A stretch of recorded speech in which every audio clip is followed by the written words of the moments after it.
Hey everyone, welcome back. Today we're diving deep into Genesis chapters 26 through 30. Oh, yeah, these are some good ones. They really are. And you know what else? What's that? You've provided us with a fantastic source that explores all the twists and turns of these chapters. Mm. We're going to be talking about God's faithfulness, family drama, Mm. those things that just kind of keep you on the edge of your seat, Right. ambition versus divine purpose. Yeah. There's a lot of meat to unpack here. It's so interesting how these chapters really show the human side, Yeah. these biblical figures Yeah. dealing with fear, jealousy, deception, and even, thousands of years later, it's still so relatable. It really is. I mean, you look at these people and you realize, wow, they're just like us. They're human, just like we are, Right. which makes their stories even more powerful. Absolutely. So let's jump right in, starting with Genesis 26 and Isaac. Okay. We see him repeating a pattern from his father, Abraham, claiming that Rebekah is his sister out of fear. Yeah. Now it makes you wonder, right? Like, how often are we doing the same things that our parents or maybe those who came before us did? Yeah, it's a good point. And I think it shows that no matter how much we admire these figures, they were human. Right. And they had weaknesses. And fear is a powerful thing. It can really cloud our judgment. And sometimes, we end up making choices that we wish we hadn't. Exactly. Yeah. But here's the thing that always gets me. Okay. Yeah. Even though Isaac messes up, God still blesses him.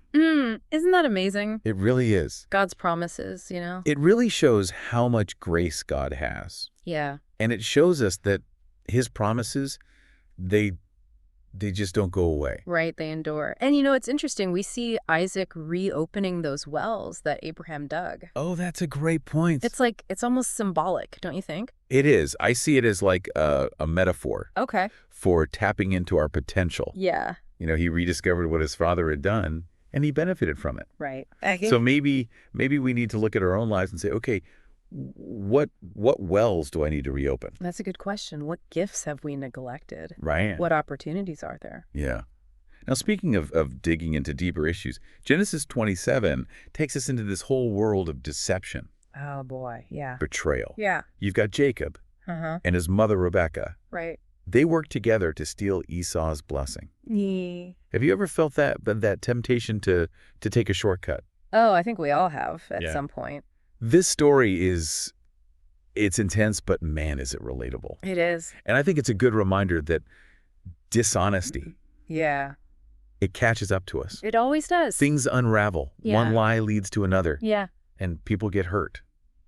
It's like that saying, what goes around comes around. Exactly. And what's so fascinating about this story is the motivations behind each character. Oh, yeah. What do you think about that? Well, you have Isaac. Maybe he's a little too stuck in the past, in tradition. Rebecca, she's blinded by her love for Jacob. And Jacob himself, he's ambitious, Yeah. driven, Yeah. and willing to do whatever it takes to get what he wants. He wants that blessing. He does. And it really makes you think, doesn't it? Yeah. What are the forces driving our own choices? Yeah, it does. This family, though, man, they are complicated. They are. What do you think led to this dysfunction, this level of just brokenness in their relationships? Well, I think maybe there was a lack of communication. Maybe Right. they had some unresolved issues. You can almost feel the tension Oh, yeah. simmering beneath the surface. But the story doesn't end there, does it? It doesn't. Yeah. In Genesis 28, we see Jacob running away from his brother's anger. Oh, right. And he has that famous dream, Yeah. the ladder to heaven. And even after all the deception, God meets him there He does. and reaffirms the covenant made to Abraham. It's a turning point, isn't it? Absolutely. A pivotal moment. It makes you wonder, how can we have those moments in our own lives? Yeah. How can we have those encounters with God? How can we cultivate that connection? Is it through prayer, through nature, Yeah. through service to others? It's interesting. This story really highlights that God is always willing to meet us wherever we are. Yeah. Doesn't matter what we've done in the past. He's not waiting for us to be perfect. Right. He offers us his grace even when we're broken. That is encouraging, isn't it? Oh, it is. But then in Genesis 29, we see Jacob arrive at his uncle Laban's house. Oh, yeah. And you know what happens? He gets a taste of his own medicine. He falls in love with Rachel. He does. But he's tricked into marrying Leah first. It's ironic, isn't it? Oh, it is. The deceiver deceived. It really underscores that cyclical nature of deception that we've been talking about. Yeah. The consequences, they often come full circle, don't they? They do. And then on top of all that, Yeah. you have this rivalry. Oh, between Leah and Rachel. Yeah. It's intense. They're both competing for Jacob's love. They are. Mm. And their story, it's kind of heartbreaking, isn't it? It is. It shows just how deeply we all long for love and acceptance. They both feel so insecure, so inadequate. Yeah. And they end up using children as a way to try to get validation. It's like they're trying to prove their worth. Exactly. But in doing so, they just perpetuate this dysfunction within the family. Right, right. And it makes you think, how often do we, maybe without even realizing it, do similar things in our own relationships? It's a good question. Maybe not with maidservants, Right. but we compare ourselves to others. Yeah. We try to one-up each other. We do. It all comes from that feeling of not being enough. Yeah. And this theme of deception, have you noticed how it kind of pops up in other parts of the Bible as well? It's a recurring theme from the beginning in the Garden of Eden all the way to the New Testament. Deception has been a part of human history. It makes you realize these aren't just isolated stories. Right. They're reflections of us. They are. Of our struggles. But you know what? I think we need to take a pause here. Okay. Because we have a lot more ground to cover. And we'll pick up this conversation in the next part of our deep dive. Sounds good. I'm looking forward to it. So we're back and ready to jump into Genesis 30. Where things get even more dramatic. That's right. The rivalry between Leah and Rachel. It just explodes. They really do go to extremes, don't they? They do. And I think it's fascinating and heartbreaking at the same time. Mm-hmm. They resort to using their maidservants to have children for Jacob. Yeah. Trying to gain some sense of control in a situation where they feel so powerless. Exactly. And what do you make of their motivations for doing this? Well, I think they're both caught in this competition, right, to prove their value through having children. That's a good point. It's like they're seeking validation. Mm-hmm. Not just from Jacob, but maybe even from society as a whole. Yeah, but by doing this, they're just making things worse. Right. They're contributing to the dysfunction within their family. It's a really powerful example of how our insecurities can hurt us. And those around us. Exactly. And it's not just Leah and Rachel think about the children being brought into this. Yeah. What kind of impact does that have on them? It creates a really complicated dynamic, that's for sure. And it makes me wonder, how often do we do similar things?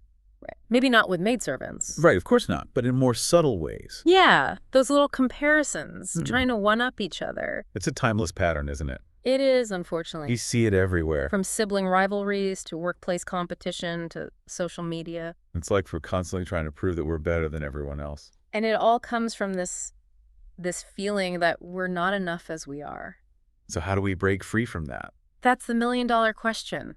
It is. It's so easy to get caught up in seeking validation from others. Mm-hmm. To measure our worth by what we achieve or what we have. Yeah, but this story seems to suggest that true fulfillment comes from recognizing our inherent worth. Right, as individuals created and loved by God. Exactly. It's about shifting our focus. Yeah, from external validation. To finding our security in God's love.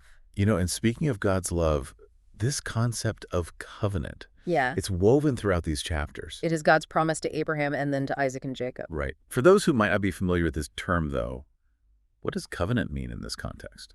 Well, a covenant is basically a binding agreement between two parties. Okay, promise. Right. In this case, it's God's promise to his people. Okay. A promise of blessing and relationship, and it's not based on anything we do. So it's not about earning God's favor. Exactly. It's about knowing that we are already loved and accepted just as we are. Yeah, that's powerful, isn't it? It is, and I think that's what Leah and Rachel are missing. Mm-hmm. They're so focused on getting Jacob's love that they forget about the one who truly loves them unconditionally. Exactly.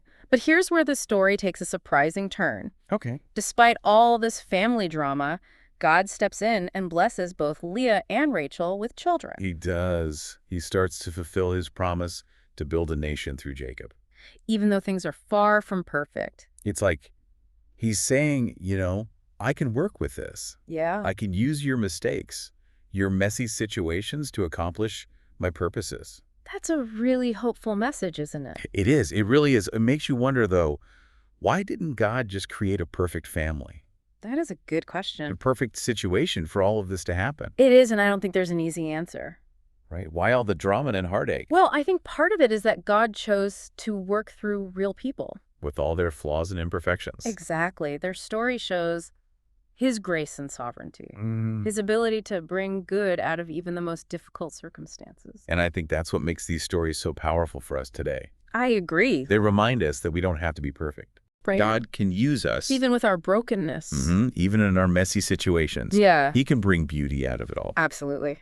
It's a really encouraging message. It is, especially for those of us who feel like we've messed things up. We've all been there. We have. But there's always potential for growth. And transformation. Yeah, we just Yeah. have to be willing to let go of control. And let God work in our lives. And we're back for the final part of our deep dive into Genesis chapters 26 through 30. Whew. It's been quite a ride, hasn't it? Yeah, it has. From Isaac's fear and Jacob's ladder to Leah and Rachel and those surprising blessings from God, there's so much to think about. There is. And you know what strikes me? These stories, they're thousands of years old, Right. but they still feel so relevant today. They do. I think that's what makes them so powerful. Absolutely. Family dynamics, the struggle between what we want and what God wants for us, the consequences of our actions, it all still resonates with us, doesn't it? It does. So as we wrap up, what are some key takeaways we can, take with us? Yeah, what are we walking away with? Well, for me, one of the most powerful things is God's faithfulness, even when we make mistakes. Yeah, I agree. Like we see that with Isaac. Right. He deceives like his father, but God still blesses him. It's a beautiful reminder of God's grace. It is. And the fact that his promises, they don't go away. Right. They endure. And, speaking of mistakes and imperfections, Yeah. we also see how God can work through those things. Oh, absolutely. Even with all the drama and dysfunction in Jacob's family, God's still working out his plan. He is. He's fulfilling his promise to build a nation through Jacob. That's a really encouraging message. It is, especially for those of us who feel like we've messed things up. Right. We're not good enough. God can use our broken pieces. He can. Yeah. And create something beautiful. And, we talked about deception. Yeah, how it comes back around. It does. Like with Jacob, he deceives his father and then he gets deceived. It's like that saying, what you sow is what you reap. It is a reminder that our choices, they have consequences. They do. And, Leah and Rachel's rivalry, Oh, that's a tough one. it really shows that deep human need for love, for acceptance, but it also warns us against looking for those things in the wrong places. Right, right. Because true fulfillment, it doesn't come from achievements. It doesn't come from what other people think about us. It comes from knowing who we are in God's eyes. So as we wrap up this deep dive, I want to leave you with this question. Okay. How would you approach a difficult situation in your own life? Maybe a temptation to be dishonest or a struggle with comparing yourself to others. That's a great question. How can we apply these ancient stories to our lives today? Yeah. Maybe it means choosing honesty, even when it's hard. Maybe it means showing grace to someone who has hurt us, or stepping back from that urge to compare ourselves. To find contentment in who we are. Exactly. The answers, they'll be different for each of us. Yeah. But the journey of seeking those answers, that's what matters. It is. And remember, we don't have to figure it all out on our own, just like God was with Isaac and Jacob, Leah and Rachel. He's with us too. He is. So keep seeking him. Listen for his guidance. And trust that he's working in our lives even when things are messy. Even then. So keep exploring these chapters of Genesis. Yeah, there's so much to discover. Let these stories challenge you, inspire you, guide you. Yeah, as you walk with God. Well, thank you for joining us on this deep dive. I hope you've learned something. I know I have. I hope you've been encouraged. And until next time, keep seeking, keep learning, and keep growing in your faith.